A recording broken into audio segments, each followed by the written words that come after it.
বক্তব্য রাখার জন্য আহ্বান জানাচ্ছি আমাদের জাতীয়তাবাদী দল জাতীয় নির্বাহী কমিটির অন্যতম সদস্য জনাব ইঞ্জিনিয়ার ফারুক আহমেদ তালুকদার। জনাব ইঞ্জিনিয়ার ফারুক আহমেদ তালুকদার।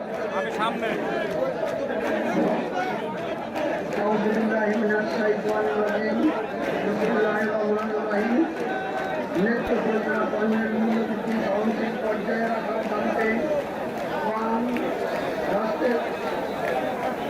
রাষ্ট্রের প্রতিপক্ষের নানা চক্রান্ত অপচেষ্টা মোকাবিলার জনদাবিতে বাংলাদেশ জাতীয়তাবাদী দল পটুয়াখালী জেলা কর্তৃক আয়োজিত সভার সম্মানিত সভাপতি প্রধান অতিথি বাংলাদেশ জাতীয়তাবাদী দল চেয়ারপারসনের উপদেষ্টা মন্ডলের অন্যতম সদস্য সাবেক সংসদ সদস্য সাবেক যুবদলের সভাপতি বরিষ্ঠ কণ্ঠবাদী সৎ সাহসী দক্ষিণ বাংলার কৃষি সন্তান আমাদের এই গর্ব জনাব অ্যাডভোকেট মহসিন হোসেন আলম ভাই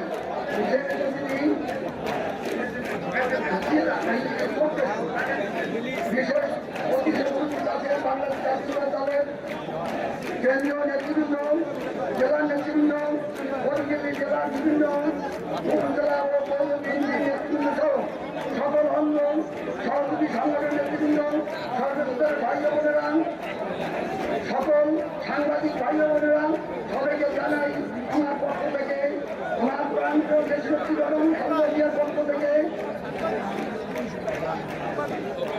এদেশের গণমানুষের নেতা এদেশের জনগণের প্রাণপ্রিয় নেতা বাংলাদেশ জাতীয় দলের ভারপ্রাপ্ত চেয়ারম্যান জনাব তারেক রহমানের পক্ষ থেকে শুভেচ্ছা অভিনন্দন সালাম আসসালামু আলাইকুম ওয়া রাহমাতুল্লাহি ওয়া বারাকাতুহু। আমি শ্রদ্ধার সাথে স্মরণ করছি মহান স্বাধীনতার বছর বীর উত্তম সর্বদলীয় গণতন্ত্রের প্রবর্তক বিএনপির প্রতিষ্ঠাতা শহীদ প্রেসিডেন্ট জিয়াউর রহমানকে। আমি শ্রদ্ধার সাথে স্মরণ করছি গত 17 বছর থেকে 5ই আগস্ট পর্যন্ত খুনি হাসিনা পতনের জন্য যে সমস্ত ভাই ও বোনেরা শহীদ হয়েছেন তাদের মাগফিরাত কামনা করছি।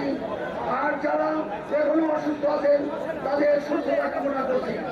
প্রিয় ভাই ও বোনেরা, ফ্যাসিস্ট অবৈধ আওয়ামী লীগ সরকার প্রধান শেখ হাসিনা গত 17 বছরে দেশের মানুষের ভোটের অধিকার, বাক স্বাধীনতার অধিকার, ন্যায় বিচার, সুশাসনের খবর দিয়ে একটি স্বৈর শাসক রাষ্ট্র কায়েম করেছিল।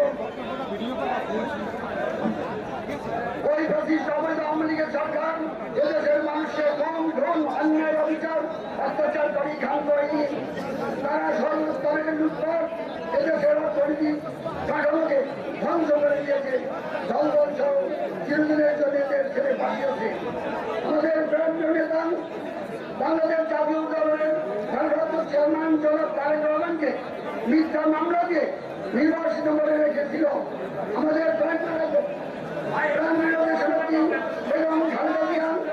মিথ্যা মামলা দিয়ে চিকিৎসার সুযোগ না দিয়ে তাকে পৃথিবী থেকে বিদায় করে দিলে তাদের চক্রান্ত করেছিল। কিন্তু আল্লাহ তাআলা ওদেরকে চিরদিনের জন্য এদেশ থেকে বিতাড়িত করেছে। প্রাণপ্রিয় ভাই বোনেরা, আমার বিশাল একটি ভয়ঙ্কর সমাজ অতিবাহিত করে একটা গণতান্ত্রিক রাষ্ট্র গঠনের সুযোগ পেয়েছি। তাই আমরা নতুন বাংলাদেশ আলোচিত রাষ্ট্র গঠন করব। বিএনপির ভারপ্রাপ্ত চেয়ারম্যান জনাব তারেক রহমানকে হাতকে শক্তিশালী করব এবং রাষ্ট্র কাঠামো সংস্কারের একটি